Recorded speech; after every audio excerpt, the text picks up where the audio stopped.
Welcome to the business studies class. In the previous video, we discussed about wholesale trade and its feature. Today, we will discuss services of wholesaler. आज के business में wholesaler एक बहुत ही important role play करता है क्योंकि business में बहुत तरह की डिफ़िकल्टीज़ फेस करनी पड़ती है और उन डिफ़िकल्टीज़ को रिमूव करने के लिए होलसेलर की सर्विसेज की हमें ज़रूरत पड़ती है। तो कैसे होलसेलर हेल्प प्रोवाइड करता है, इसकी सर्विसेज को हम 3 कैटेगरीज़ में डिवाइड कर सकते हैं। Services of wholesaler towards first is manufacturer, second retailers and third is society. So first of all, we will discuss services of wholesaler towards producer और manufacturer कि कैसे wholesaler producer और manufacturer को services provide करता है, कैसे उनकी help करता है। First is providing information about demand. जो producer होता है उसे प्रोडक्शन करने के लिए कंज्यूमर की क्या डिमांड है, क्या लाइकिंग डिसलाइकिंग है, उसके बारे में इंफॉर्मेशन उसके पास होना ज़रूरी है। बट जो प्रोड्यूसर होता है वो कंज्यूमर के डायरेक्ट कांटेक्ट में नहीं होता है, इसलिए वो ये इन्फॉर्मेशन डायरेक्टली कलेक्ट नहीं कर सकता। तो उसके पास ये इन्फॉर्मेशन कहाँ से आएगी, कौन उसकी हेल्प करेगा? होलसेलर उसमें इसकी हेल्प करता है प्रोड्यूसर की। कैसे? होलसेलर रिटेलर के डायरेक्ट कांटेक्ट में होता है और रिटेलर कंज्यूमर के डायरेक्ट कांटेक्ट में होता है, क्योंकि जो होलसेलर होता है वो रिटेलर को गुड्स सेल करता है और रिटेलर कंज्यूमर को गुड्स सेल करते हैं। तो कंज्यूमर की क्या डिमांड है, क्या लाइकिंग डिसलाइकिंग है, उसके बारे में इंफॉर्मेशन रिटेलर डायरेक्टली कलेक्ट कर सकता है कंज्यूमर से, और वो ये इंफॉर्मेशन होलसेलर को दे देता है और होलसेलर इसे पास कर देता है मैन्युफैक्चरर्स को। तो इस तरह से मैन्युफैक्चरर को हेल्प मिल जाती है कि ये पता लगाने के लिए कि किस टाइप की गुड्स की डिमांड है, किस टाइप के गुड्स का प्रोडक्शन करना चाहिए। Next is acting as middle man. जो होलसेलर होता है वो चेन ऑफ डिस्ट्रीब्यूशन में फर्स्ट लिंक होता है और होलसेलर की हेल्प से ही प्रोड्यूसर और रिटेलर के बीच में जो डिस्टेंस है वो कम किया जा सकता है और उन्हें क्लोज लाया जा सकता है। इससे प्रोड्यूसर का काम भी क्या हो जाता है, इजी हो जाता है। तो इस तरह से होलसेलर एक मिडिल मैन की तरह काम करके रिटेलर और प्रोड्यूसर के बीच की डिस्टेंस को कम करता है। Next is providing financial help.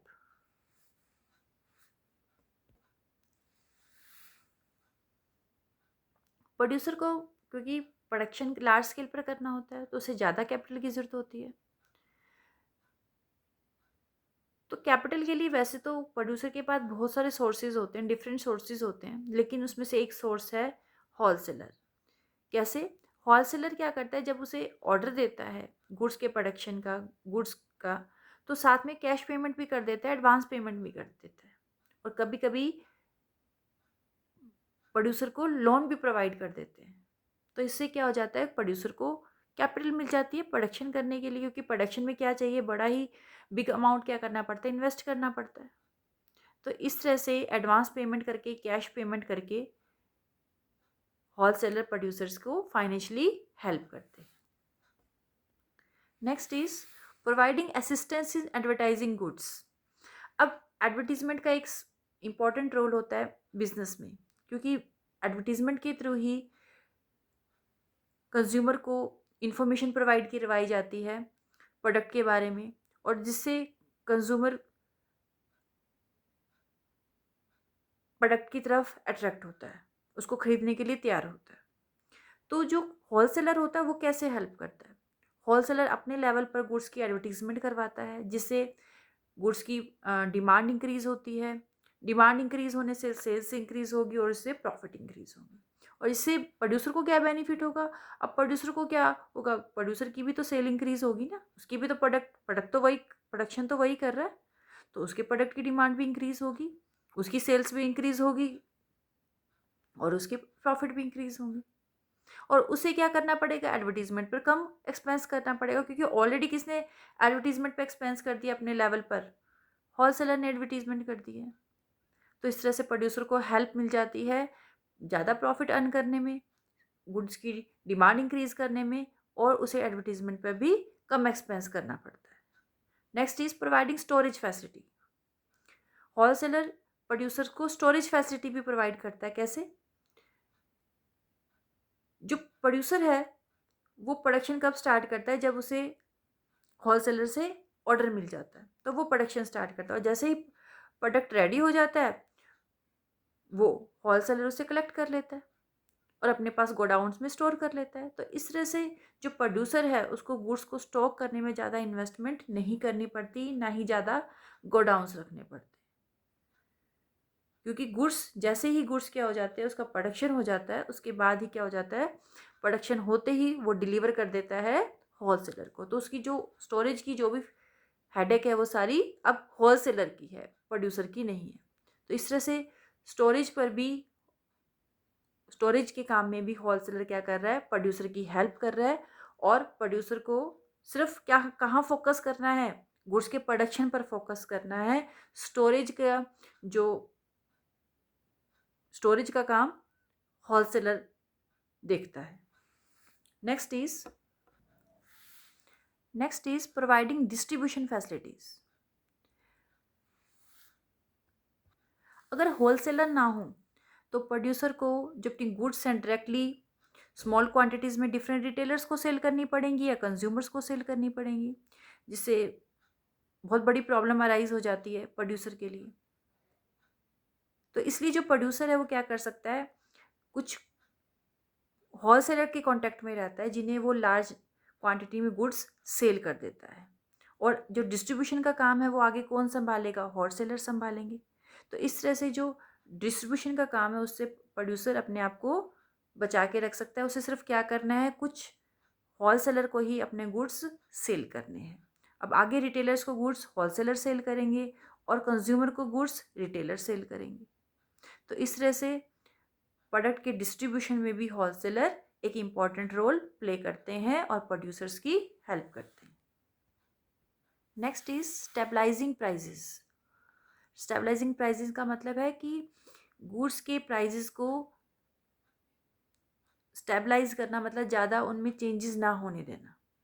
तो इस काम में भी होलसेलर हेल्प करता है। कैसे करता है, कुछ गुड्स ऐसी होती हैं जो पूरा साल जिनका प्रोडक्शन नहीं होता, साल में 1 या 2 बार ही उनका प्रोडक्शन होता है, और जब प्रोडक्शन होता है तो ज़रूरी नहीं उस टाइम डिमांड भी हो उनकी। तो होलसेलर क्या करता है, जब उनका प्रोडक्शन होता है तो उन प्रोडक्ट को प्रोडक्शन के टाइम पर ही क्या कर लेता है, लार्ज क्वांटिटी में खरीद कर उन्हें स्टॉक कर लेता है, और जब उनकी डिमांड होती है तो उन्हें क्या कर देता है, सप्लाई करता है। और अगर क्या उसे लग रहा है कि मार्केट में क्या है, इसी तरह से जब डिमांड इंक्रीज होती है तो वो अपने गोडाउन से सप्लाई भी इंक्रीज कर देता है, क्योंकि डिमांड इंक्रीज अगर हो रही है और सप्लाई इंक्रीज ना हो तो गुड्स के प्राइसेस क्या हो जाएंगे, इंक्रीज होने शुरू हो जाएंगे।